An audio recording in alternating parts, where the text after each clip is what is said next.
Hello everyone and welcome to the world of physics. बेटा आज हम पढ़ने जा रहे हैं करंट इलेक्ट्रिसिटी का एक वेरी इंपॉर्टेंट टॉपिक पोटेंशियोमीटर। तो बेटा पोटेंशियोमीटर क्या चीज है? तो potentiometer is a versatile instrument which is used to measure and compare EMF and internal resistance of cell. अब ये ईएमएफ बेटा तुमने पहले से ही पढ़ा हुआ है। EMF is the maximum potential difference between positive and negative terminal of a cell when the cell is in open circuit या incomplete circuit, means no current is being taken from the cell. उस समय उसके positive and negative terminal के बीच का जो potential difference होता है उसी को हम उस सेल का क्या बोलते हैं बेटा? ईएमएफ बोलते हैं एंड डिनोटेड बाय ई। इसके अलावा इंटरनल रेजिस्टेंस क्या होता है? Internal resistance offered by the electrode and electrolyte of a cell. किसी सेल के इलेक्ट्रोड एंड इलेक्ट्रोलाइट का जो रेजिस्टेंस होता है उसी को हम सेल का क्या कहते हैं बेटा? इंटरनल रेजिस्टेंस कहते हैं एंड डिनोटेड बाय आर। तो बेटा प्रीवियस लेक्चर्स में मैं तुम्हें कॉम्बिनेशन ऑफ सेल में ये सारी बातें पढ़ा चुका हूं कि सेल का ईएमएफ क्या होता है, इंटरनल रेजिस्टेंस क्या होता है।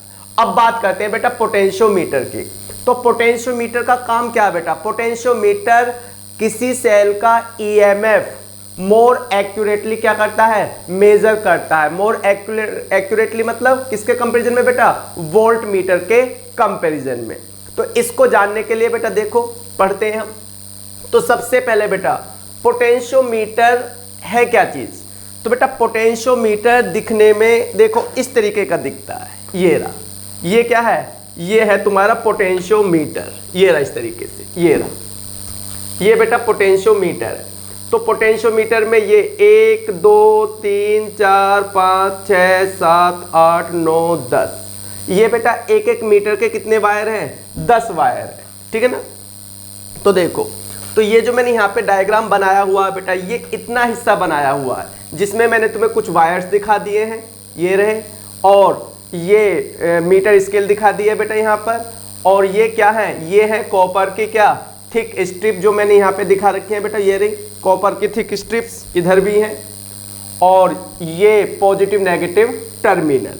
तो अब आगे की बात करते हैं। तो बेटा पोटेंशियोमीटर में क्या होता है? पोटेंशियोमीटर में आपने अभी देख लिया कि पोटेंशियोमीटर में एक वुडन बोर्ड पर, लकड़ी के बोर्ड पर फ्यू मीटर लेंथ का, कुछ मीटर लेंथ का एक वायर होता है, और वो वायर 1 मीटर का, 2 मीटर का, 4 मीटर का, 6 मीटर का, 8 मीटर का, 10 मीटर का, 12 मीटर का, कितने भी मीटर का हो सकता है, ठीक है ना, कितने भी मीटर का।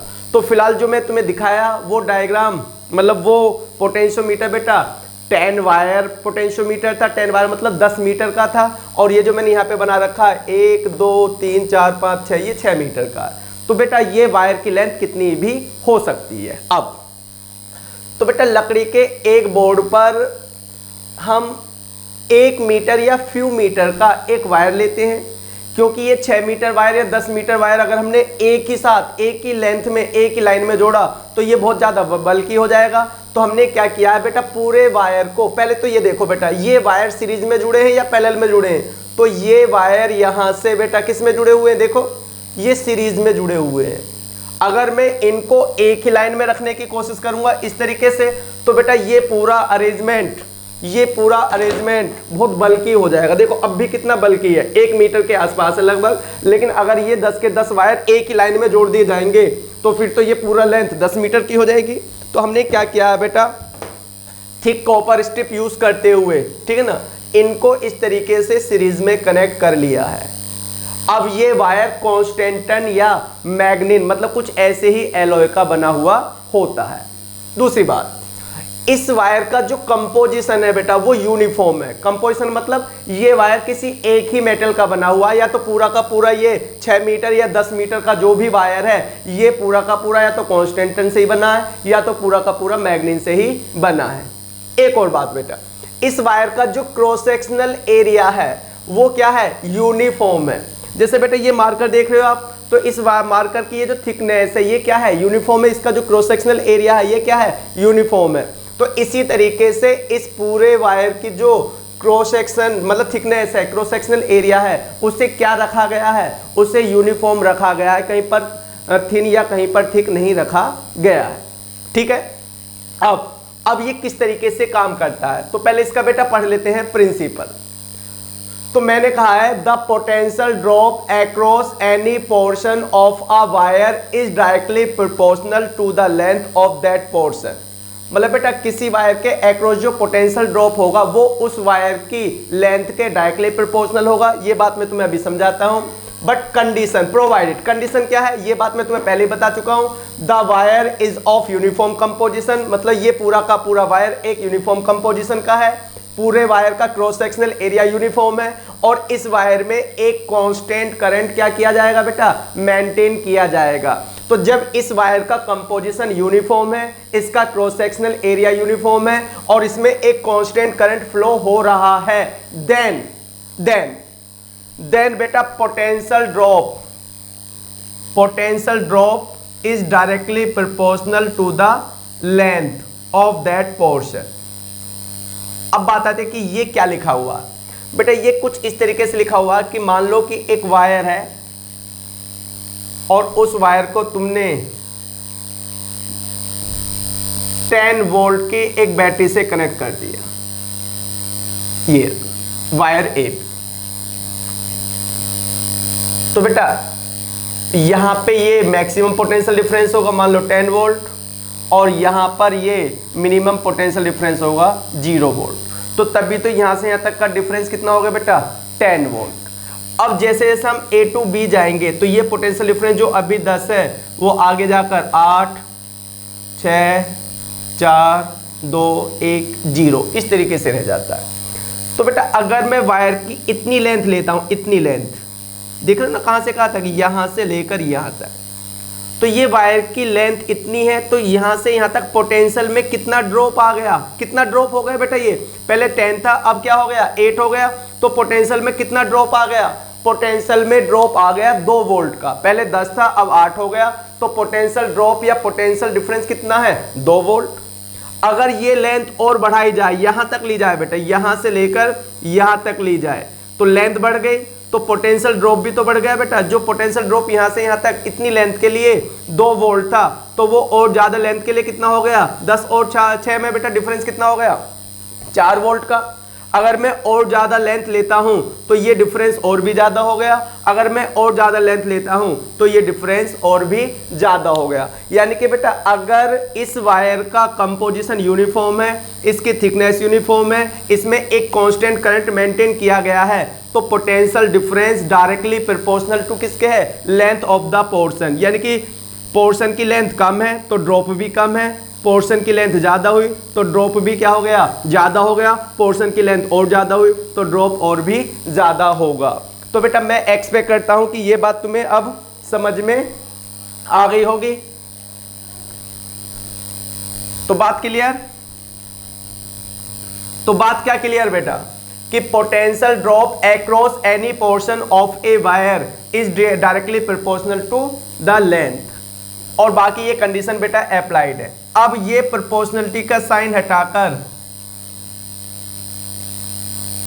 हम एक कांस्टेंट यूज करते हैं, उस कांस्टेंट को कुछ बुकों में के से और कुछ बुकों में फाई से नोट करते हैं। बेटा मैं फाई से नोट कर रहा हूं और ये फाई यहां पर क्या कहलाता है, ये फाई यहां पर कहलाता है पोटेंशियल ग्रेडियंट, पोटेंशियल ग्रेडियंट। ठीक है ना बेटा, तो पोटेंशियल ग्रेडियंट वैसे यहां से क्या हो जाएगा, पोटेंशियल ग्रेडियंट यहां से हो जाएगा V/L। अगर हम इसकी यूनिट की बात करें तो यूनिट हो जाएगी वोल्ट पर मीटर, वोल्ट पर मीटर। और ये पोटेंशियल ग्रेडियंट बेटा तुमने उसमें भी पढ़ा था इलेक्ट्रोस्टैटिक्स में, वहां पे तुम्हें पढ़ाया गया था, क्या पढ़ाया गया था, E = dV/dx। तो वहां पे भी तो potential difference per unit distance लिखी थी, डिस्टेंस मतलब लेंथ लिखी थी, तो वहां पे ये भी पोटेंशियल ग्रेडियंट है और ये अभी भी क्या लिखा हुआ है, पोटेंशियल ग्रेडियंट। इलेक्ट्रोस्टैटिक्स में तुम्हें पढ़ाया गया था कि negative of potential gradient is equal to the electric field, मतलब electric field is equal to the negative of potential gradient. तो बेटा तब भी पोटेंशियल ग्रेडियंट का मतलब यही था, potential difference per unit length, और अभी भी पोटेंशियल ग्रेडियंट का मतलब क्या है, V/L पर, मतलब potential difference per unit length ही है। अब बेटा एक बार क्वेश्चन आया है, क्या क्वेश्चन आया है? Express the potential gradient in terms of resistivity, in terms of resistivity of this wire. इस वायर की रेसिस्टिविटी के टर्म्स में बेटा किसको एक्सप्रेस कीजिए? पोटेंशियल ग्रेडियंट को एक्सप्रेस कीजिए। तो उस बात को बेटा देखो किस तरीके से समझ सकते हैं। तो V इक्वल क्या होता है बेटा? I R. By Ohm's law V equal I R. मतलब अगर इस वायर में का रेजिस्टेंस कितना है? R है और इसमें I करंट फ्लो हो रहा, तो V इक्वल क्या हो गया बेटा? I are.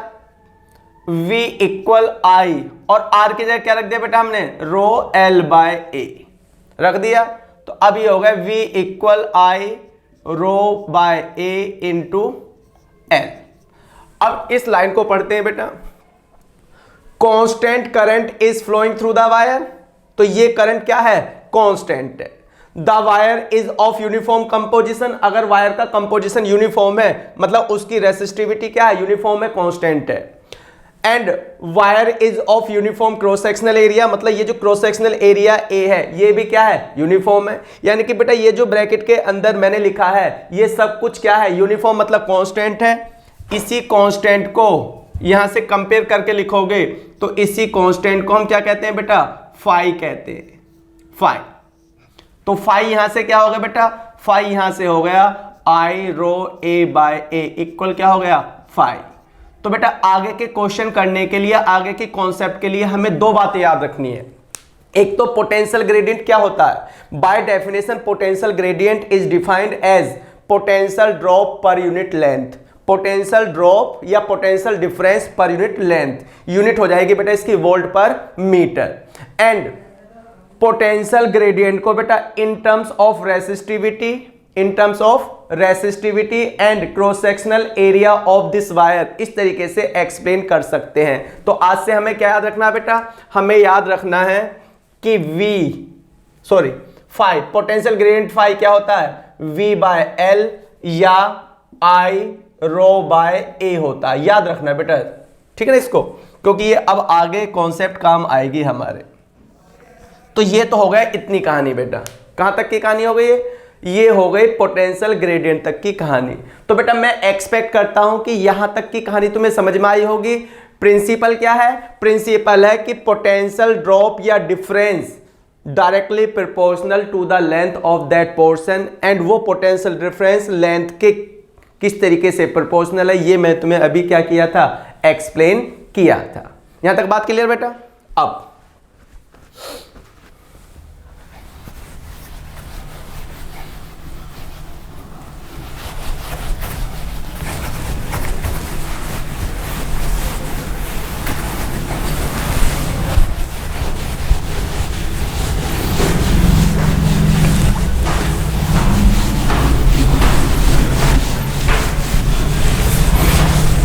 अब देखो बेटा, अब हम पढ़ते हैं एप्लीकेशन ऑफ पोटेंशियोमीटर। तो पोटेंशियोमीटर की जो एक एप्लीकेशन है वो है, पहली application to compare EMF of two cell. मतलब बेटा इसकी हेल्प से हम दो सेलों के ईएमएफ की क्या कर सकते हैं? कंपेयर कर सकते हैं। एक सेल का ईएमएफ E1 है, एक सेल का ईएमएफ E2 है। कंपैरिजन का मतलब E1 और E2 का क्या बताना? रेशियो बताना। तो to compare EMF of two cell of unknown EMF, जिसके ईएमएफ हमें पहले से पता नहीं है। तो देखो बेटा उसके लिए अब हम सर्किट को क्या करने वाले हैं? कंप्लीट करने वाले हैं। तो देखो सर्किट को किस तरीके से कंप्लीट करना। अब आपको इसे एक बैटरी से कनेक्ट करना है।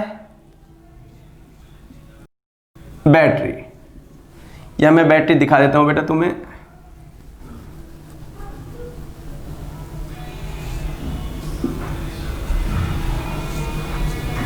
ये रहा बेटा बैटरी। इस बैटरी को हम नाम देंगे ड्राइवर बैटरी, ड्राइवर और ऑक्सिलरी बैटरी। बैटरी। इसके अलावा हमने इसको कनेक्ट कर दिया है एक वेरिएबल रेसिस्टर से, और इस वेरिएबल रेसिस्टर को बोलते हैं रियोस्टेट, RS से नोट करते हैं। इसके अलावा बेटा हमने यहाँ पर एक एमीटर लगा दिया है। एमीटर क्यों लगा दिया है? ये देखने के लिए कि कांस्टेंट करंट फ्लो हो रहा है या नहीं हो रहा है। और इसके अलावा बेटा हमने इस्तेमाल किया है एक की स्विच, ये रहे यहाँ पे, ये की होगी। तो इस तरीके से बेटा हमने अब क्या किया, जैसे ही हम की को क्लोज करते हैं तो इस ऑक्सिलरी बैटरी से, ड्राइवर सेल से, इसमें एक कांस्टेंट मतलब एक करंट फ्लो होने लगता है। इस तरीके से देखो, ये सीरीज में है बेटा, इस तरीके से करंट फ्लो होने लगता है। इस तरीके से एक कांस्टेंट करंट फ्लो होने लगता है, तो उसको बेटा कांस्टेंट रखा जाता है। और ये देखने के लिए वो कांस्टेंट है या नहीं, तो इसका हम किसका इस्तेमाल कर रहे हैं बेटा? एमीटर का इस्तेमाल कर रहे हैं। तो ये कहलाता है बेटा ड्राइवर या ऑक्सिलरी बैटरी। अब तुम सोच रहे होगे कि ये स्टार्ट करते हैं बेटा। देखो, ये जो मैंने यहां पर वेरिएबल रेसिस्टर रियोस्टेट दिखाया, तो बेटा रियोस्टेट ऐसा होता है दिखने में। ये है बेटा रियोस्टेट, ये लिख भी रहा है यहाँ पे, देखो RHEOSTAT, रियोस्टेट। तो बेटा रियोस्टेट, तो ये यहाँ पर रियोस्टेट को मतलब वेरिएबल रेसिस्टर, तो इसको आगे पीछे बेटा ऐसे करके, आगे पीछे इस तरीके से करके क्या किया जा सकता है, इसका रेजिस्टेंस चेंज किया जा सकता है। अब जब आप ऐसे या ऐसे करते हो तो इसका रेजिस्टेंस वेरी करता है, तो फिर इस वायर में, इस सेल से करंट भी क्या हो जाता है, वेरी हो जाता है। तो रियोस्टेट पता चल गया बेटा तुम्हें किस तरीके का रियोस्टेट होता है। अब बात करता हूं बेटा मैं ड्राइवर या ऑक्सिलरी बैटरी की। तो इस तरीके का एक अरेंजमेंट होता है, बैटरी टर्मिनेटर या बैटरी एलिमिनेटर, ये रहा बेटा। तो ये होती है बैटरी, ये इसका स्विच है, प्लग है, इस प्लग को लगा देते हैं स्विच में, और बेटा इस तरीके से इसको चेंज किया जा सकता है। ये अभी 0 है तो इसको 2 वोल्ट, 4, 6, 8, 10, 12, इस तरीके से इसको क्या किया जा सकता है बेटा, चेंज किया जा सकता है। तो यही है बेटा बैटरी एलिमिनेटर, मतलब ड्राइवर या ऑक्सिलरी बैटरी जो यहाँ पर लगाई गई है, ठीक है ना। बाकी पोटेंशियोमीटर मैंने तुम्हें दिखाई दिया था, एक बार और देखना चाहते हो तो एक बार और देख सकते हो। ये रहा बेटा, ये वायर है। तो इस तरीके से यहाँ से स्टार्ट करते हैं, तो ये वायर 1 मीटर का हो गया। फिर यहाँ पर ये कॉपर की क्या है, थिक स्ट्रिप है। फिर दूसरा वायर है, देख लो थोड़ा पास से देख लो, ठीक है बेटा। इसके अलावा बेटा अब हम 2 सेल और यूज करने जा रहे हैं। देखो,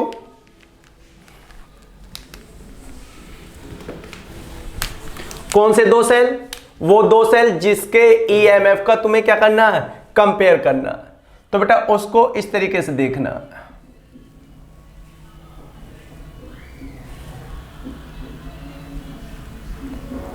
एक सेल ये है बेटा, मान लो इसका ईएमएफ E1 से नोट किया जा रहा है, और एक दूसरा सेल ये है, मान लो इसके ईएमएफ को E2 से क्या किया जा रहा है, कंपेयर किया जा रहा है, ठीक है बेटा। अब इसके अलावा यहां पर एक अरेंजमेंट और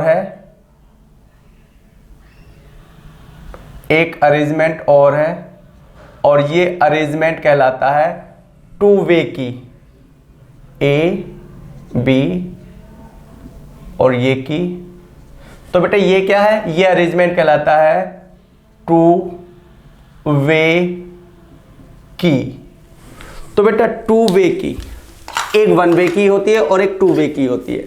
तो बेटा ये आपको दिखाई दे रहा है, ये अरेंजमेंट होता है 2 वे की, ये रही बेटा 2 की, ठीक है ना। और ये जो सिंगल है इसे क्या कहते हैं बेटा, 1 वे की। तो ये 1 वे की है और ये क्या है बेटा, 2 वे की है, ठीक है ना। तो ये अरेंजमेंट 2 वे की है।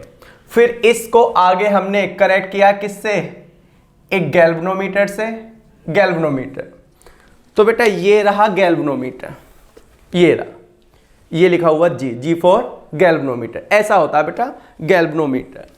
और कुछ कुछ दिखने में ऐसा ही क्या होता है, वोल्ट मीटर होता है। तो भविष्य में तुम्हें पढ़ाया जाएगा गैल्वेनोमीटर और वोल्ट मीटर में कितना डिफरेंस है। तो बेटा गैल्वेनोमीटर, अब इस गैल्वेनोमीटर को आगे कनेक्ट किया जाता है मेटल की एक नोब से। मेटल की नोब बेटा ये रही एक मेटल की नोब, देख रहे हो ना। तो यहां से जो गैल्वेनोमीटर से जाने वाला एक गैल्वेनोमीटर का एक टर्मिनल इससे जोड़ दिया, पॉजिटिव टर्मिनल, ये रहा पॉजिटिव टर्मिनल, और ये जो नेगेटिव टर्मिनल है, नेगेटिव टर्मिनल से जो एक वायर जाता है उसको जोड़ देते हैं इस तरीके से, इससे, किससे, मेटल की नोब से। इस मेटल की नोब को हम बोलते हैं जॉकी। तो इस मेटल की नोब को क्या बोला जाता है बेटा, जॉकी बोला जाता है। तो ये जो मेटल की नोब है ये है क्या, जॉकी। ठीक, तो ये अब हमने अपना एक सेटअप तैयार कर लिया, किसके लिए, for the comparison of EMF of two cell, दो सेलों के ईएमएफ के कंपैरिजन के लिए। ठीक है, तो देखो बेटा, जब मैंने ये की को क्या कर दिया है, क्लोज कर दिया है, तो इसमें एक पहले से ही करंट क्या हो रहा है बेटा, फ्लो हो रहा है। और मैंने अभी थोड़ी देर पहले तुम्हें बताया था कि फाई बराबर क्या होता है, आई रो बाय ए बताया था। तो इस वायर का क्रॉस सेक्शनल एरिया यूनिफॉर्म है, कंपोजिशन यूनिफॉर्म है, और इसमें एक कांस्टेंट करंट मेंटेन किया गया है। तो इस वायर का ये पोटेंशियल ग्रेडियंट भी क्या रहेगा बेटा, कांस्टेंट रहेगा। यहां तक बात समझ में आई। दूसरी बात बेटा, ये जो सर्किट का हिस्सा, ये वाला पोर्शन जो पहले बना रखा था मैंने, ये हिस्सा क्या कहलाता है बेटा, ये कहलाता है प्राइमरी सर्किट। ये क्या है, प्राइमरी सर्किट। और वो जो पोर्शन है, ये वाला पोर्शन, दो सेल वाला जो सर्किट है, ये कहलाता है बेटा सेकेंडरी सर्किट। तो यहां पर ये E1 और E2 वाला जो सेटअप है ये सेकेंडरी सर्किट है, और ये वाला जो सेटअप है ये क्या है, प्राइमरी सर्किट है। ठीक है, अब बेटा, अब हम आगे करने के लिए तैयार हैं। तो आगे क्या कर रहे हैं हम, देखो, हमने इस 2-वे की अरेंजमेंट में इस वाली की को क्लोज कर दिया, और ये वाला की अभी भी क्या है, ओपन है।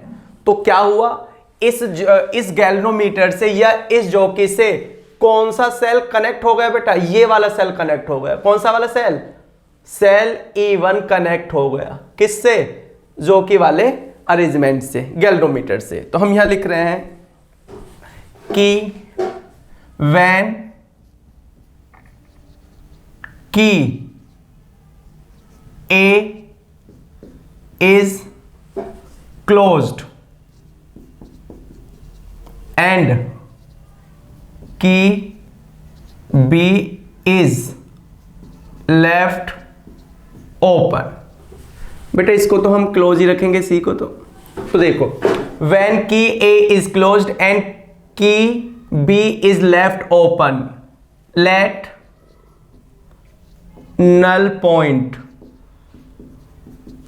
is found at L1 from positive and.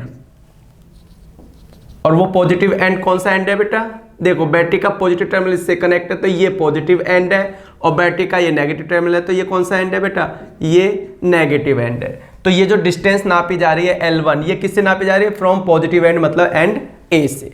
अब इसकी बात समझते हैं बेटा, यहां पे बात हो रही है किसकी, नल पॉइंट की।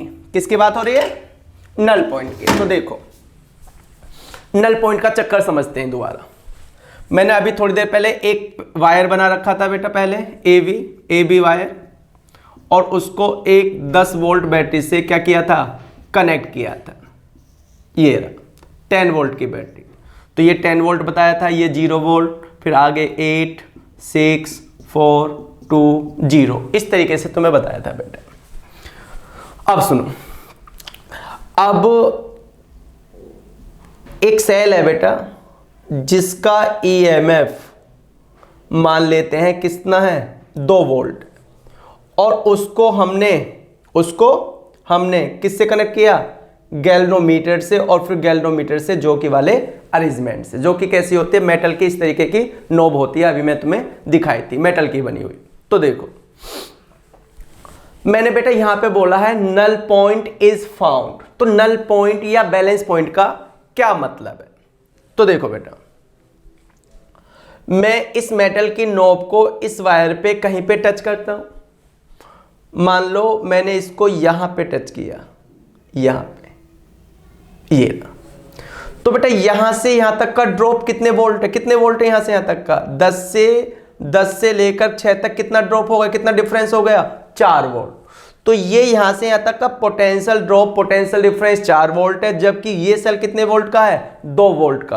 तो क्या ये दोनों बराबर हो गए? क्या ये वाला सेल का ईएमएफ इससे बैलेंस हो गया? नहीं हुआ। इक्वल नहीं तो बैलेंस नहीं हुआ। तो ये गैल्वेनोमीटर क्या दिखाएगा? डिफ्लेक्शन दिखाएगा। और जब ये गैल्वेनोमीटर डिफ्लेक्शन दिखाएगा तो ये पॉइंट नल पॉइंट नहीं है। अब क्या किया बेटा, अगर मैं इसको यहां पे टच करता हूं तो अब ये ड्रॉप यहां से यहां तक कितना हो गया?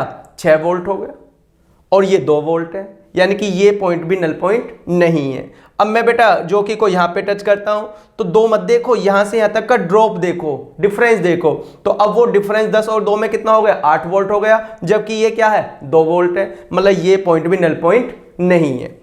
लेकिन बेटा अगर मैं इसको यहां पे टच करूं तो यहां से यहां तक का ड्रॉप, ये 10 था ये 8 था, तो यहां से यहां तक का ड्रॉप कितने वोल्ट है? 2 वोल्ट। तो बेटा यहां से यहां तक का पोटेंशियल ड्रॉप या पोटेंशियल डिफरेंस भी 2 वोल्ट है, और इस सेल का ईएमएफ भी कितना है? 2 वोल्ट है। तो जब ये दोनों बराबर हो जाते हैं तब ये पॉइंट क्या कहलाता है? नल पॉइंट कहलाता है, और ये गैल्वेनोमीटर इस सिचुएशन में कोई डिफ्लेक्शन नहीं दिखाता। तो बेटा ये जो पोटेंशियोमीटर है, सेटअप है, ये एक प्रैक्टिकल है, एक एक्सपेरिमेंट है। इसको बेटा प्रैक्टिकली ऐसे किया जाता है। तो ये जो मेटल की नोब है, इसको इस पूरे वायर पर इस तरीके से जगह जगह क्या किया जाता है? टच किया जाता है, और फिर ये देखा जाता है कि कहां पर टच करने पर गैल्वेनोमीटर डिफ्लेक्शन नहीं दिखाएगा। एक ऐसा ही पॉइंट हमें ढूंढना होता है। दूसरी बात यह है बेटा कि इस पूरे वायर पर एक ही नल पॉइंट होगा या बहुत सारे नल पॉइंट होंगे? तो बेटा इस पूरे वायर पर एक ही तो ऐसा पॉइंट होगा जहां पर हम जोकी को टच करेंगे और यहां से यहां तक का डिफरेंस कितना हो जाएगा? 2 वोल्ट। तो बेटा नल पॉइंट एक सिंगल पॉइंट, एक यूनिक पॉइंट होता है। इस पॉइंट से ना तो इधर कोई नल पॉइंट होगा और ना ही इधर कोई नल पॉइंट होगा। अगर तुमने यहां पे इसको टच किया तो यहां से यहां तक का जो डिफरेंस है बेटा, जो यहां तक 2 वोल्ट था, तो ये 1 वोल्ट या 1.5 वोल्ट हो जाएगा, तब भी वो इसके बराबर नहीं है। यहां तक बात क्लियर हो गई? तो नल पॉइंट ढूंढने का ये एक तरीका होता है, ठीक। तो देखो, तो हम इस जोकी को इस वायर पे कहीं पर टच करते हैं और इस गैल्वेनोमीटर को देखते हैं कि ये डिफ्लेक्शन दिखा रहा है या नहीं दिखा रहा। अगर डिफ्लेक्शन दिखा रहा है तो इसका मतलब वो नल पॉइंट नहीं है, हम आगे किसी पॉइंट पर टच करेंगे। तो बेटा मैंने इस पहले वायर पर टच करके देख लिया, मुझे तो नल पॉइंट मिला नहीं है।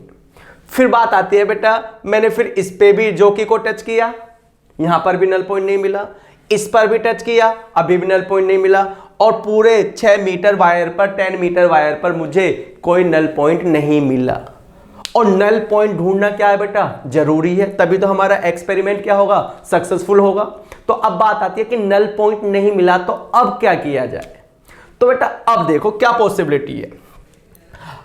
एक तो सबसे पहले बेटा नल पॉइंट नहीं मिला तो आपको अपने कनेक्शन की वगैरह क्या करनी है?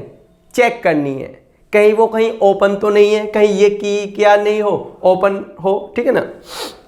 तो इतना चेक करने के बाद भी अगर आपको फिर से नल पॉइंट नहीं मिल रहा है तो अब आप एक बात और समझ लो बेटा, सपोज करो ये बैटरी 12 वोल्ट की है। कितने वोल्ट की है? 12 वोल्ट की। तो ये जो प्राइमरी सर्किट में सेल लगा हुआ, मतलब ये वाला सेल यहां पर, ये है ड्राइवर सेल, और इस सेकेंडरी सर्किट में यहां पर जो ये सेल लगा हुआ है इसको बोलते हैं हम कौन सा सेल? Test cell. टेस्ट, क्योंकि हम जो एक्सपेरिमेंट कर रहे हैं वो इसी के लिए तो कर रहे हैं, इसी के लिए तो नल पॉइंट ढूंढ रहे हैं, इसी का तो ईएमएफ मेजर करेंगे, इसी का तो ईएमएफ क्या करेंगे? कंपेयर करेंगे। यहां पर 2 सेल अभी तो नॉन मान रखा बेटा मैंने, बट वहां पर क्या है? वो अननोन है। तो देखो, तो यहां से यहां तक का डिफरेंस कितने वोल्ट है? 10 वोल्ट है, और ये है 12 वोल्ट। तो अब बात आती है, अगर तुम इसको यहां पे टच करते हो तो ये ड्रॉप 2 वोल्ट, बट ये डिफरेंस 12 वोल्ट। अब बात आती है बेटा, यहां टच करते हो तो ये यहां से यहां तक 6 हो गया, और ये है 12 वोल्ट। अगर मैं इसको लास्ट में यहां पे भी टच करूं तो मैक्सिमम यहां से यहां तक कितना ड्रॉप होगा 10 वोल्ट, और ये कितने वोल्ट का है 12 वोल्ट का है। इसका मतलब बेटा क्या आपको ऐसा पॉइंट मिलेगा जहां पर पोटेंशियल ड्रॉप इस सेल के ईएमएफ के इक्वल हो जाए, जहां पर इस सेल का ईएमएफ बैलेंस हो जाए, ऐसा कोई पॉइंट मिलेगा तुम्हें? नहीं मिलेगा। तो कब नहीं मिलेगा? जब टेस्ट सेल का ईएमएफ ड्राइवर बैटरी के ऑक्सिलरी बैटरी के ईएमएफ से क्या होगा ज्यादा होगा।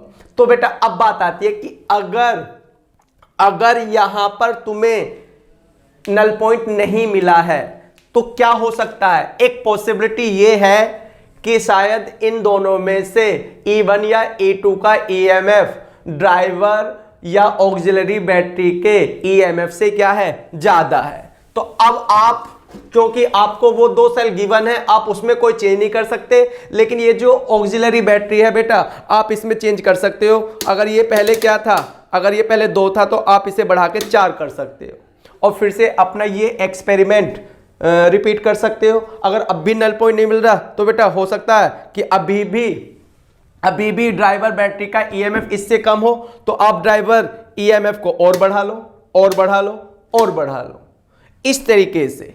ठीक है ना बेटा? तो यहां से अभी आपको क्या सीखने को मिला बेटा? आपको एक बात ये सीखने को मिली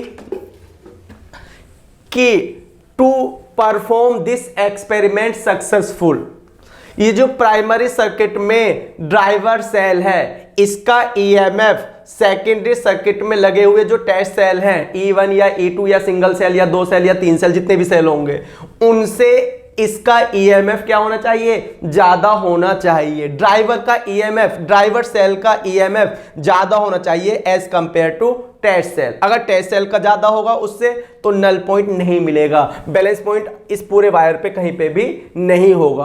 तो एक पॉइंट तो ये बात हो गई बेटा। दूसरा है कि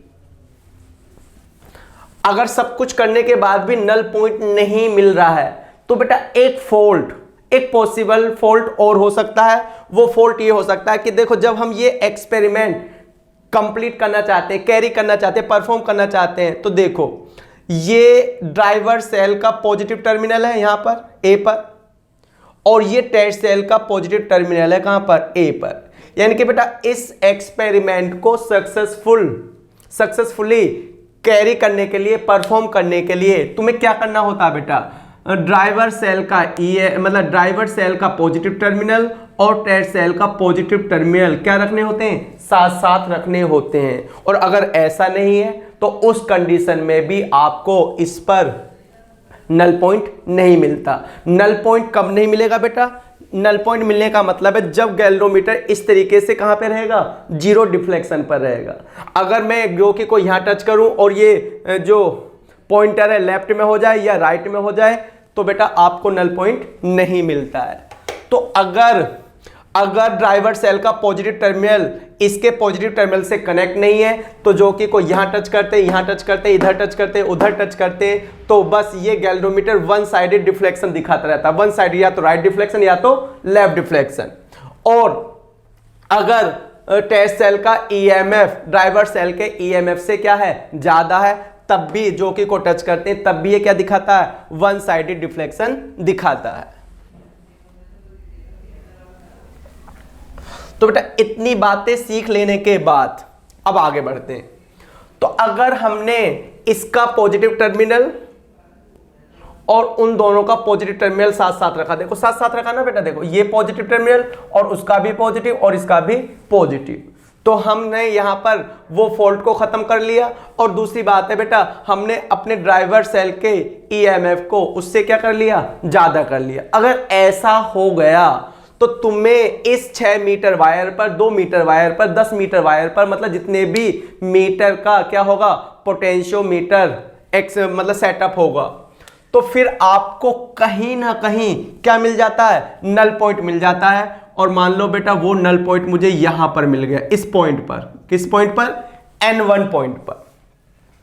और ये N1 कितनी लेंथ है बेटा पॉजिटिव एंड से? L1 माना मैंने। तो देखो क्या हुआ बेटा, N1 लेंथ पर नल पॉइंट मिल गया। अब ये नल पॉइंट ना तो तुम्हें थोड़ा सा आगे मिलेगा, ना थोड़ा सा पीछे मिलेगा, ना उस वायर पे मिलेगा, ना इस वायर पे मिलेगा, क्योंकि इस पूरी 6 मीटर लेंथ पर एक ही नल पॉइंट होगा उस सेल के ईएमएफ के लिए। ठीक, अब बात आती है बेटा, ये जो लेंथ में तुम्हें बताई है ये नापी कैसे गई है, तो इसकी जरूरत क्या है बेटा, मीटर स्केल की क्या जरूरत है, मीटर स्केल की यही जरूरत है, यही नीड है कि हमें ये पता लगाना होता है कि ये जो हमें नल पॉइंट मिला है ये इस पॉजिटिव एंड से कितनी डिस्टेंस पर मिला है। तो बेटा जैसे हमें नल पॉइंट यहां पे मिला है तो हम इस लेंथ को यहां तक ऐसे नापेंगे, इस तरीके से, इस तरीके से। तो ये टोटल लेंथ ऐसे करके ये टोटल लेंथ हो गई कितनी बेटा, L1। अब ये टोटल लेंथ L1 हो गई, कितनी हो गई, तो किस तरीके से हुआ बेटा, ये पूरी 1 मीटर की लेंथ हो गई। और अब ये कितना, तो बेटा मैं इस पॉइंट के कॉरस्पॉन्डिंगली यहां पे देखता हूं, मान लो ये यहां से यहां तक 60 है, ये यहां से यहां तक 60 है, लेकिन मुझे ये 60 थोड़ी लेना, मुझे तो इतना लेना, ऐसे लेना ना बेटा मुझे, ऐसे।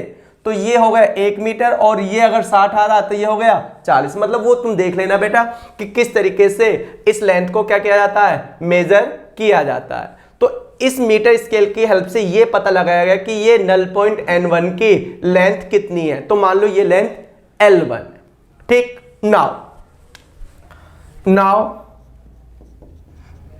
बाय KVL का मतलब Kirchhoff's voltage law in loop, in close loop. तो बेटा वो क्लोज लूप कौन सा वाला, वो क्लोज लूप देखो A E1 G N1 और फिर A पर ही आना। तो क्लोज लूप कौन सा हो गया बेटा, A E1 G N1 A, KVL। अब किरचॉफ्स का वोल्टेज रूल क्या कहता है बेटा, अब हम टर्मिनल A से चलते हैं। अब हम बेटा देख रहे हो तुम बैटरी के पॉजिटिव टर्मिनल से किसकी तरफ जा रहे हैं, नेगेटिव टर्मिनल की तरफ, यानी कि हायर से लोअर की तरफ जा रहे हैं। तो जब हम हायर से लोअर की तरफ जाते हैं तो केवीएल में तुम्हें पढ़ाया गया था साइन कन्वेंशन, ईएमएफ का साइन लिया जाएगा माइनस में, तो माइनस का E1 ले लिया। फिर उसके आगे बेटा, उसके आगे की है, की का रेजिस्टेंस हम 0 मान के चल रहे हैं। अब बात आती है बेटा, गैल्वेनोमीटर का कुछ ना कुछ तो रेजिस्टेंस होता है, सही बात है। अब गैल्वेनोमीटर का कुछ रेजिस्टेंस तो होगा, लेकिन इस ब्रांच में करंट नहीं है बेटा। यहां से यहां तक का पोटेंशियल डिफरेंस बताने के लिए तुम ओम लॉ का यूज करोगे, V = IR। तो R तो होगा इसका कुछ ना कुछ, गैल्वेनोमीटर का रेजिस्टेंस मान लो हम उसको RG से नोट कर रहे हैं, तो R तो है किसका, गैल्वेनोमीटर का रेजिस्टेंस। लेकिन नल पॉइंट, जब ये नल पॉइंट है, जब ये बैलेंस पॉइंट है, तो इस ब्रांच में कोई करंट तो नहीं है। और अगर इस ब्रांच में करंट है तो गैल्वेनोमीटर लेफ्ट या राइट डिफ्लेक्शन दिखा रहा, फिर ये पॉइंट तुम्हारा नल पॉइंट है ही नहीं। तो अगर ये पॉइंट तुम्हारा नल पॉइंट है तो इस वाले ब्रांच में कोई करंट नहीं है, इस वाले ब्रांच में। और जब इस ब्रांच में कोई करंट नहीं है तो V = IR। अगर हम I की जगह 0 रखेंगे, R की जगह कुछ भी रखें, तो यहां से यहां तक का पोटेंशियल डिफरेंस भी क्या होगा, 0 होगा। तो आगे बढ़ते हैं। अब बात आती है बेटा यहां से लेकर यहां तक का पोटेंशियल डिफरेंस। तो मैंने शुरू में तुमसे कहा था, शुरू में इसका प्रिंसिपल पढ़ाया था। क्या प्रिंसिपल पढ़ाया था बेटा, कि यहां से यहां तक का जो पोटेंशियल ड्रॉप होता है वो होता है V = phi L। याद आया, अभी तो प्रिंसिपल बताया था बेटा थोड़ी देर पहले। तो V = क्या हो गया, phi L। तो यहां से यहां तक की लेंथ L1 है और इसका पोटेंशियल ग्रेडियंट कांस्टेंट है, मतलब कितना, phi। तो यहां से यहां तक का जो पोटेंशियल डिफरेंस हो जाएगा वो हो जाएगा phi L1। हो गया बेटा phi L1। अब बात आती है कि -E1 के बाद यहां प्लस आएगा या माइनस आएगा, उसको किस तरीके से चेक कर रहे हैं। तो बेटा फिर मैं एक बार दिखाता हूं तुम्हें किस तरीके से ट्रेस किया जा रहा पाथ को। पाथ में तुम N1 से किसकी तरफ जा रहे हो, N1 से किसकी तरफ जा रहे हो, A की तरफ। A पॉजिटिव एंड है और N1 उसके कंपैरिजन में लोअर है। तो बेटा आप लोअर पोटेंशियल से किसकी तरफ जा रहे हो, हायर पोटेंशियल की तरफ। जब तुम हायर से लोअर गए थे, हायर से लोअर, तब तुमने माइनस में साइन लिया। अब तुम यहां से इधर जाओगे लोअर से हायर, तो ये साइन हो जाएगा पॉजिटिव। और लूप भी क्लोज हो गया, कहां पर आने पर, A पर आने पर। A से ही चले थे और A पर ही आगे, लूप क्लोज = 0।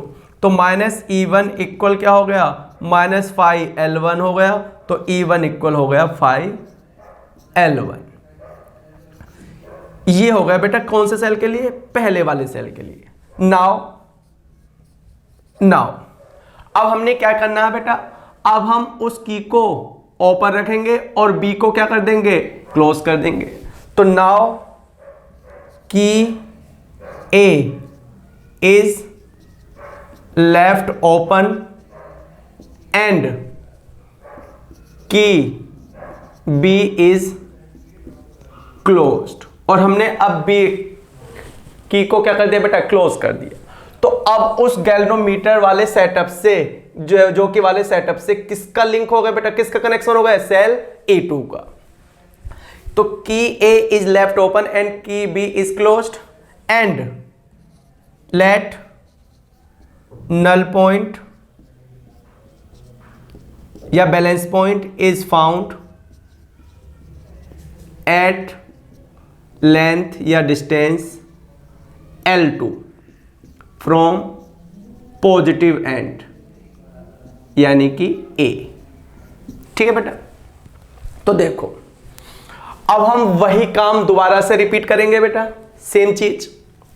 अब बात आती है कि अगर उस सेल का कनेक्शन इससे डिस्कनेक्ट हो गया, अब इसका कनेक्ट हो गया बेटा, तो देखो अगर दोनों सेलों के ईएमएफ एग्जैक्टली इक्वल हुए तो नल पॉइंट ढूंढने की जरूरत नहीं, नल पॉइंट हमें फिर से यही मिल जाएगा N1 पर। बट अगर इस सेल का ईएमएफ उससे क्या है, डिफरेंट है, तो इन द सेम वे तुम्हें नल पॉइंट ढूंढना पड़ेगा। मान लो इस बार मुझे नल पॉइंट यहां पे मिल गया N2 पॉइंट पर, तो बेटा ये N1 यहां से कितनी लेंथ है, L1, और ये N2 की लेंथ देखो बढ़ गई होगी, एक वायर, दो वायर, तीन वायर, इस तरीके से। तो मान लो ये लेंथ कितनी है, L2। तो जो मैंने पहले लिखा था क्या, बाय KVL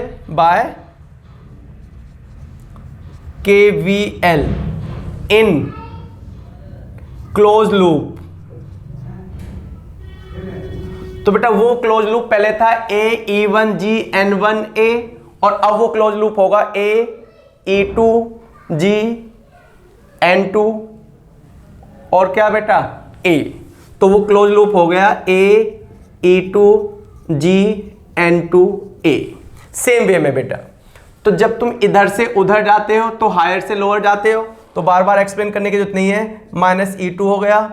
और बेटा इसका रेजिस्टेंस है बट इस ब्रांच में करंट ही नहीं है, तो यहां से यहां तक का पोटेंशियल डिफरेंस 0 हो गया।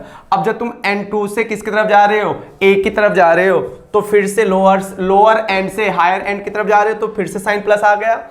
और V इक्वल होता है फाई L, तो पोटेंशियल ग्रेडियंट फाई है और यहां से यहां तक की लेंथ L है, L2 है, तो यहां से लेकर यहां तक का पोटेंशियल डिफरेंस कितना हो गया, फाई L2। लूप क्लोज हो गया इक्वल्स टू 0, तो ये फाइनली हो गया E2 बराबर क्या, फाई L2। ये रहा बेटा, ये हो गई सेकेंड इक्वेशन। अब तुमने क्या किया, अब तुमने फर्स्ट इक्वेशन को सेकेंड इक्वेशन से डिवाइड कर दिया, तो ऊपर E1 नीचे E2, तो E1 बाय E2 इक्वल क्या हो गया, फाई से फाई कैंसिल हो जाएगा, L1 बाय L2 हो जाएगा। तो बेटा एक्सपेरिमेंट करके जो लेंथ का रेशियो है, जो L1 नल पॉइंट लेंथ है बेटा L1 L2, तो जो नल पॉइंट लेंथ का रेशियो है वही इन दोनों सेलों के ईएमएफ का क्या है बेटा, रेशियो है। तो दोनों सेलों के ईएमएफ का रेशियो, ठीक है। हाँ बेटा, तो बात क्लियर हो गई। तो इस एक्सपेरिमेंट में हम मतलब किस तरीके से कर पाए, हमने किस तरीके से सेल के ईएमएफ को कंपेयर किया। तो हमने पूरा सेटअप तैयार किया बेटा, और नल पॉइंट लेंथ को क्या किया, फाइंड किया, और ये जो लेंथ का रेशियो आएगा यही इन दोनों सेलों के ईएमएफ का क्या होगा, रेशियो होगा। एक पॉइंट फिर बेटा मैंने यहां पे लिखा था कि हम पोटेंशियोमीटर की हेल्प से दो सेलों के ईएमएफ को कंपेयर कर सकते हैं, कर लिया।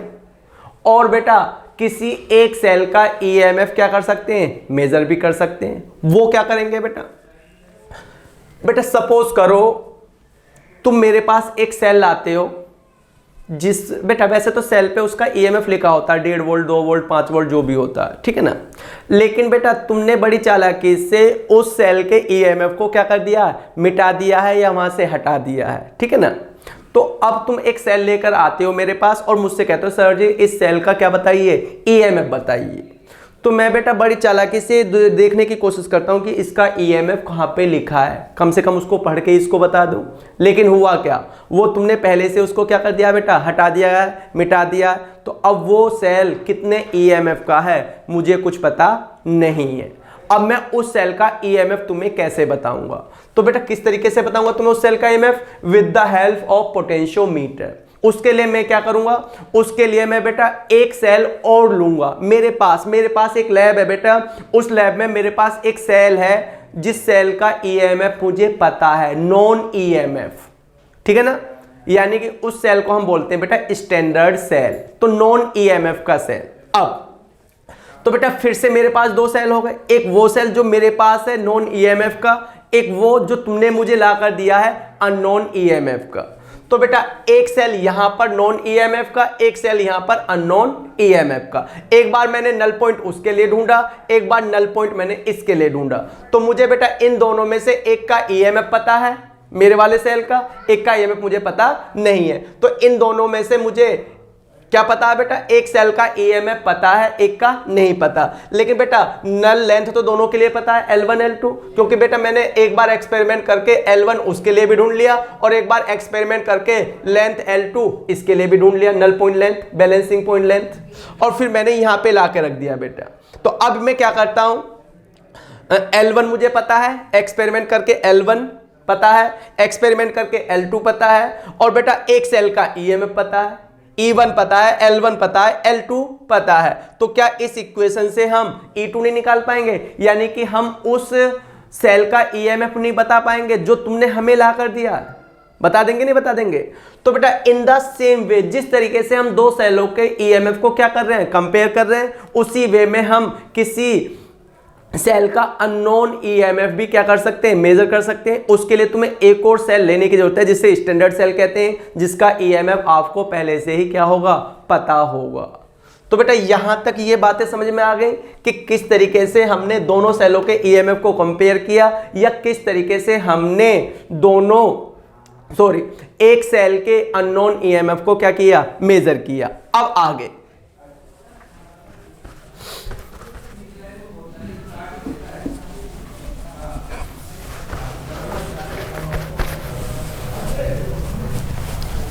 देखो बेटा, अब आती है next application, to measure internal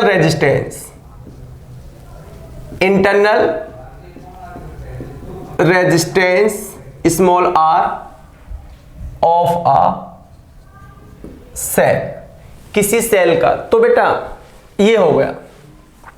तो अब बात आती है बेटा ऑफ आ सेल। अब मेरे पास अरेंजमेंट में क्या है, एक सेल है बेटा। तो देखो इस बार मुझे टू वे की कोई जरूरत नहीं है, इस बार मुझे टू वे की कोई जरूरत नहीं है, क्योंकि दो सेल है ही नहीं। इस बार मेरा काम किससे चल जाएगा बेटा, वन वे की से चल जाएगा। तो देखो ये रहा वो सेल,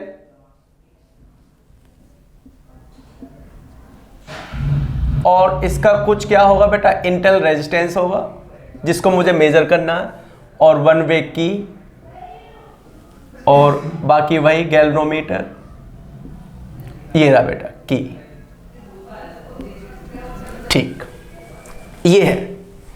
तो अब मुझे इस सेल का इस सेल का इंटरनल रेजिस्टेंस क्या करना है बेटा, मेजर करना। तो वही यही बेटा potentiometer which is a versatile क्यों बेटा, क्योंकि इट हैज मैनी एप्लीकेशन, इसके बहुत सारे क्या बेटा एप्लीकेशन है, तो इसलिए इसको क्या बोला जाता है, वर्सेटाइल इंस्ट्रूमेंट बोला जाता है। तो देखो तो इस बार यहां पे दो की का तो कोई चक्कर है ही नहीं, ठीक है बेटा, ना E1 और E2 का कोई चक्कर है। तो मैं पढ़ाता हूं तुम्हें, इस वन वे की को क्लोज किया और नल पॉइंट ढूंढ लिया, कितनी लेंथ पर, L1 लेंथ पर, पहले की तरह। तो देखो बेटा वैन की, इस की का नाम अगर मैं A रख देता हूं, तो when key A is closed, and null point is found at L1 from positive end, तो बाय KVL AE सब कुछ वैसे चलते हुए बेटा, तो minus E plus phi L1 बराबर, समझ में आ गई बात, इक्वल फाई L1, मतलब पहले की तरह से KVL लगाते हुए हम यहाँ पे आ गए E बराबर फाई L1 पर, कोई दिक्कत नहीं है। अब बेटा तुम्हें दो बातें सीखनी है। एक, ये सेल अभी ओपन सर्किट है, क्या है, ओपन सर्किट, पहले भी पढ़ाया जा चुका तुम्हें बेटा। ओपन सर्किट का मतलब incomplete circuit, no current is being taken from this cell, इस सेल से बेटा कोई करंट क्या नहीं किया जा रहा है, लिया नहीं जा रहा है, ड्रॉ नहीं किया जा रहा, क्योंकि ये सेल है ही नहीं बेटा। इस सेल को हमें किस में रखना था, इस सेल को हमें एक घड़ी में या एक रिमोट में या एक किसी भी रिमोट वाली कार में डालना था, लेकिन हम इसको यूज नहीं कर रहे। तो इस समय इस सेल के पॉजिटिव एंड नेगेटिव टर्मिनल के बीच का जो पोटेंशियल डिफरेंस होगा वो मैक्सिमम होगा, और उस मैक्सिमम पोटेंशियल डिफरेंस को हम क्या कहते हैं, EMF कहते हैं, डिनोट बाय E। उसके बाद बेटा तुमने क्या किया, इसके बाद तुमने इसको एक एक्सटर्नल सर्किट से क्या कर दिया, कनेक्ट कर दिया। मान लो ये रेजिस्टेंस R है, अब इसके में से बेटा एक करंट ड्रॉ होने लगा, current drawn is not now 0। तो अब यहां से यहां तक का जो पोटेंशियल डिफरेंस है वो बेटा वो पहले से क्या हो जाएगा, EMF के कंपैरिजन में क्या हो जाएगा, कम हो जाएगा। उस कम पोटेंशियल डिफरेंस को हम क्या बोलते हैं बेटा, टर्मिनल वोल्टेज या सिंपली वोल्टेज, V से नोट करते हैं। तो बेटा ये जो टर्मिनल पोटेंशियल डिफरेंस होगा ये EMF से क्या होगा, कम होगा। कब कम होगा, जब आपने इसे एक रेजिस्टेंस से कनेक्ट किया है। ज्यादा होगा, ज्यादा कब होगा, जब ये एक रेजिस्टर ना होकर एक क्या होगा, चार्जर होगा। तो ये बात तुम्हें पहले ही जब EMF and combination of cell पढ़ाया गया था बेटा, ये बात तुम्हें तभी बताई जा चुकी है, आप उसे वीडियो में जाकर देख सकते हैं प्रीवियस वीडियो में। तो देखो अब इस V में और E में और सेल का इंटरनल रेजिस्टेंस R है, तो बेटा इसमें एक रिलेशन बताया था मैंने, V equal E minus IR, ये बताया था। इसको मैं इधर ले गए तो IR इक्वल क्या हो गया, E माइनस V हो गया, और R इक्वल क्या हो गया, E माइनस V अपॉन में I होगा। ये बात बेटा मैं दोबारा बता रहा हूं, पहले एक बार बता चुका हूं तुम्हें। अब बाय ओम्स लो V इक्वल क्या हो जाएगा, इसमें करंट I है तो V इक्वल क्या हो जाएगा, IR। तो यहां से बेटा I की जगह क्या आ जाएगा, V बाय R। तो आपने क्या किया, E माइनस V अपॉन में I, और I की जगह क्या लिख दिया, V अपॉन में R। R ऊपर चला गया तो R इक्वल क्या हो गया, स्मॉल r इक्वल होगा E माइनस V अपॉन में V इंटू R। सेपरेट करोगे तो R इक्वल क्या हो गया, E अपॉन में V माइनस 1 इंटू R। तो बेटा ये एक रिलेशन है प्रीवियस टॉपिक से, प्रीवियस वीडियो से, ठीक है ना, जो पढ़ाया जा चुका है कि इंटरनल रेजिस्टेंस और बाकी सेल का EMF, टर्मिनल वोल्टेज और एक्सटर्नल रेजिस्टेंस, इन तीनों में क्या रिलेशनशिप होती है। तो ये मैंने बेटा तुम्हें सिर्फ याद दिलाया कि मैंने पिछली बार तुम्हें क्या पढ़ाया था कॉम्बिनेशन ऑफ सेल में। अब मैंने क्या किया बेटा, अब मैंने ये किया कि एक रेजिस्टेंस नॉन इस तरीके से इसके एक्सटर्नल रेजिस्टेंस में कनेक्ट कर दिया। तो बेटा ये जो R है ये एक क्या होता है, ये एक नॉन रेजिस्टेंस है, नॉन रेजिस्टेंस, ठीक है। इसको बेटा मैंने यहां पर कनेक्ट कर दिया। तो बेटा कई बुकों में इससे यहां पे RB लिखा होता है, RB रेजिस्टेंस बॉक्स। तो बेटा ये होता है, इस तरीके का होता है रेजिस्टेंस बॉक्स, ये रहा बेटा। तो इस रेजिस्टेंस बॉक्स में अगर यहां से देखा जाए तो ये 1 ओम, 2 ओम, 2 ओम, 5 ओम, 10 ओम, 20, 50, 100, 200, 500, 1000, 2000, 5000, 10,000 तक के क्या होते हैं, रेजिस्टेंस होते हैं। तो बेटा जिस भी की को हम इस तरीके से क्या कर देते हैं, निकाल देते हैं, तो वही रेजिस्टेंस क्या हो जाता है, अप्लाई हो जाता है। तो ये यहां पर इस रेजिस्टेंस बॉक्स को ऐसे लगाकर एक की को हमें निकालना है बेटा, और वही रेजिस्टेंस यहां पर क्या हो जाएगा, अप्लाई हो जाएगा। वो रेजिस्टेंस कितना है वो वहां पे लिखा हुआ है, देखो ये लिखा हुआ बेटा, ये रेजिस्टेंस यहां पे लिखे हुए हैं, ये 200 का है, ये 20 का है, ये 5 का है, ठीक है बेटा। जब मुझे सपोज करो मुझे 7 रेजिस्टेंस 7, तो मैं यहां से एक 5 वाली की निकाल लूंगा, एक 2 वाली की निकाल लूंगा। इस तरीके से यहां पे कितने ओम का रेजिस्टेंस अप्लाई हो जाएगा, 7 ओम का रेजिस्टेंस अप्लाई हो जाएगा। तो बेटा इस तरीके से ये रेजिस्टेंस क्या है, नोन है। लेकिन जैसे ही तुमने इसको कनेक्ट किया वैसे ही इस सेल का यहां से यहां तक का जो टर्मिनल वोल्टेज था, जिसे मैं पहले ई लिख चुका, सॉरी यहां से यहां तक का जो पोटेंशियल डिफरेंस था मैक्सिमम, जिसको मैं पहले से क्या लिख चुका हूं, ई लिख चुका हूं बेटा। अब वो ई नहीं होगा क्योंकि ये कंप्लीट हो गया बेटा। अब वो क्या हो जाएगा, वी हो जाएगा। अब जब ये V हो जाएगा मतलब वेरी कर गया, पोटेंशियल डिफरेंस पहले ज्यादा था अब कम हो गया। तो जब ये पोटेंशियल डिफरेंस वेरी कर गया तो नल पॉइंट की पोजीशन भी क्या हो जाएगी बेटा, चेंज हो जाएगी। तुम्हें नल पॉइंट की पोजीशन दोबारा ढूंढनी है, वो तो तुम्हें पता ही है किस तरीके से, जो कि को हम आगे पीछे करके नल पॉइंट ढूंढ लेते हैं। अब मैं इस लाइन को बेटा ऐसे लिख देता हूं कि B तो क्लोज है ही, and now the null point is found at length L2 from positive end A। ठीक है बेटा, तो by KVL in close loop, तो E2 तो है ही नहीं, बस वहां था AEGN1A, AEGN1A वाली लाइन, और अब क्या है बेटा AEGN2A वाला क्या है, लूप है। ठीक है ना, AEGN2A। तो सेल का EMF अब E नहीं रहा ना बेटा, जब तक ये रेजिस्टेंस मैंने कनेक्ट नहीं किया था तो यहां से यहां तक का पोटेंशियल डिफरेंस क्या था, E था। अब जब मैंने ये कनेक्ट कर दिया तो अब यहां से यहां तक का पोटेंशियल डिफरेंस को किससे नोट किया जाएगा बेटा, V से, टर्मिनल वोल्टेज से। तो इसलिए यहां पे क्या आ गया, V आ गया। तो पहले पहले दो सेल थे, E1 बराबर फाई L1, E2 बराबर फाई L2। एक बार इस बार एक ही सेल है, एक बार पहले जब तक ये कनेक्ट नहीं किया तब तक वो कहलाएगा ओपन सर्किट, और जब ये कनेक्ट कर दिया तो अब ये कहलाएगा क्लोज सर्किट। क्लोज कौन सा बेटा, मैंने कहा था ये प्राइमरी है और वो सेकेंडरी है। तो सेकेंडरी सर्किट एक बार ओपन है, कब ओपन है, जब तक ये रेजिस्टेंस मैंने यहां पर क्या नहीं किया है, कनेक्ट नहीं किया। ओपन सर्किट में EMF होता है। फिर बेटा मैंने इस सेकेंडरी सर्किट में यहां पर एक नॉन रेजिस्टेंस लगा दिया रेजिस्टेंस बॉक्स से, तो अब इस सेकेंडरी सर्किट का में क्या हो गया, क्लोज हो गया। तो क्लोज में ये क्या होता है, टर्मिनल वोल्टेज V होता है। तो V बराबर क्या हो गया, फाई L2। मैंने क्या किया बेटा, मैंने फर्स्ट को सेकंड से क्या किया, डिवाइड किया। जब डिवाइड किया तो E ऊपर होगा और V नीचे होगा, तो E बाय V इक्वल क्या हो गया, L1 बाय L2 हो गया। यानी कि मुझे यहां से ये पता चल गया कि इस सेल के EMF E और रेजिस्टेंस R कनेक्ट करने पर टर्मिनल वोल्टेज V का रेशो इन लेंथ के रेशो के क्या होगा, इक्वल होगा। यानी कि सारी की सारी बात कहां पे टिकी हुई है बेटा, नल पॉइंट मेथड पर टिकी हुई है। आपको नल पॉइंट लेंथ निकालनी है।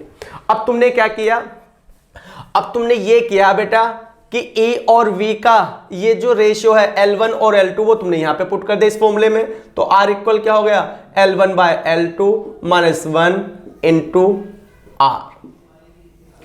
इस फॉर्मूले से क्या निकाला जा सकता है, उस सेल का अननोन इंटरनल रेजिस्टेंस निकाला जा सकता है। दोबारा सुनो बेटा, दोबारा ये सुनो कि करना क्या है। तुमने मुझे एक सेल ला कर दिया था जिस पर से तुमने उसका EMF मिटा दिया था, बड़ी मुश्किल से तो मैंने उसका EMF बताया था। अब बात आती है कि अब तुमने मुझसे एक और क्वेश्चन कर दिया कि सर जी इसके EMF के साथ साथ चलो इसका इंटरनल रेजिस्टेंस भी बता ही दो। तो बेटा मैंने वो सेल तो यहां लगा ही रखा था, ठीक है ना, उस सेल को इस तरीके से अरेंज किया और नल पॉइंट ढूंढ लिया। तो नल पॉइंट ढूंढ लिया, L1 ढूंढ लिया, कौन सी कंडीशन में, ओपन वाली कंडीशन में। फिर मैंने बेटा उस सेकेंडरी सर्किट में एक रेजिस्टेंस बॉक्स से, अभी बॉक्स तुम्हें दिखाया था बेटा, उससे मैंने एक नॉन रेजिस्टेंस यहां पे क्या कर दिया, कनेक्ट कर दिया। तो अब ये सेकेंडरी सर्किट क्या हो गया, क्लोज्ड हो गया। और मैंने फिर से क्या ढूंढ लिया, नल पॉइंट ढूंढ लिया V के लिए। तो इस समय बेटा मेरे पास एक लेंथ L1 हो गई, एक L2 हो गई, और ये पता है मुझे कि ये रेजिस्टेंस कितने ओम है। अब मुझे क्या करना है, अब मुझे इस फॉर्मूले में जाकर L1 की वैल्यू रखनी है जो मैंने फाइंड कर ली है, L2 की वैल्यू रखनी है जो मैंने R के कनेक्ट करने पर फाइंड की है, और वो R कितना वो यहां पे पुट करना। इस तरीके से L1 और L2 की वैल्यू पुट करके, R की वैल्यू पुट करके आप उस सेल का क्या बता सकते हो, इंटरनल रेजिस्टेंस बता सकते हो। तो बेटा पोटेंशियोमीटर के बारे में तुम्हें सही तरीके से बता दिया गया है कि पोटेंशियोमीटर क्या है, एक वर्सेटाइल इंस्ट्रूमेंट है। इससे हम क्या क्या कर सकते हैं, दो सेलों के EMF का कंपेयर कर सकते हैं, ठीक है ना। अब बात आती है बेटा इस पर बेस्ड किसकी, न्यूमेरिकल की। तो अब मैं इस पर बेस्ड क्या कराने जा रहा हूं, तुम्हें न्यूमेरिकल कराने जा रहा हूं, ठीक है ना।